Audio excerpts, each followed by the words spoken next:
The Billionaire's Trial. Richard Alastair lived a double life. To his only son, Alexander, he was a modest widowed father living quietly in the countryside. In truth, Richard was one of the wealthiest men alive, controlling an empire worth billions. He kept this hidden, determined to protect Alexander from fortune hunters. So when Alexander brought home his new fiancée, Vanessa Blake, a dazzling beauty with charm polished like crystal, Richard's instincts sharpened. She was stunning, ambitious, and socially perfect. But Richard had seen too many like her. Beneath the smile, he sensed hunger. He decided she must be tested. At dinner, Richard asked Vanessa about her passions. She spoke of luxury, travel, and influence.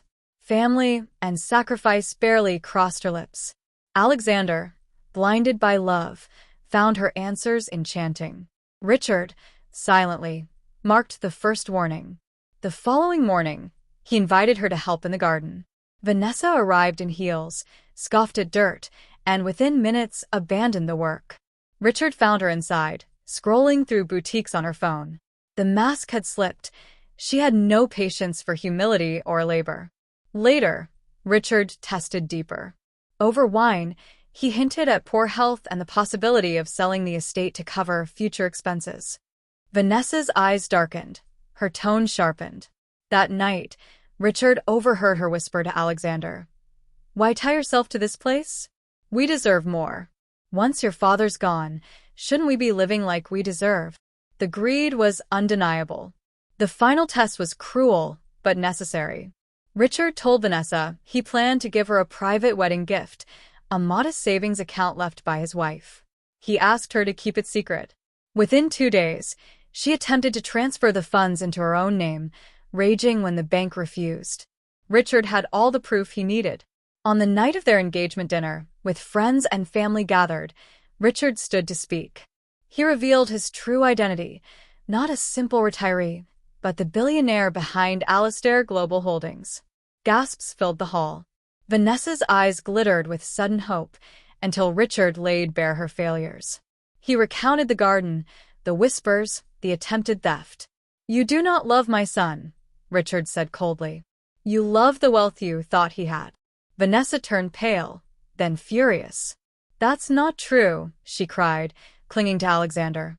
But the young man, his heart breaking, finally saw clearly. He stepped back. "I wanted to believe you, Vanessa, but I can't anymore."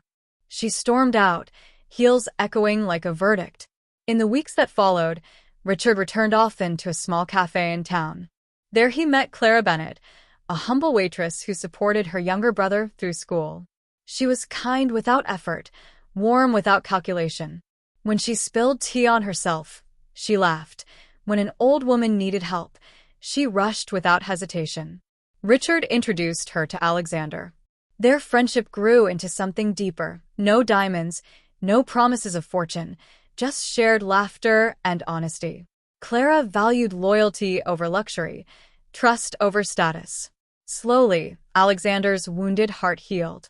Months later, beneath blooming wisteria, Alexander and Clara exchanged vows in a quiet ceremony at the estate. Richard watched with tears, knowing his late wife would be proud. He had tested greed and found betrayal, but in the process he had discovered a woman truly worthy of his son. The empire would one day pass to them, not as a prize, but as a trust. The lesson was sealed.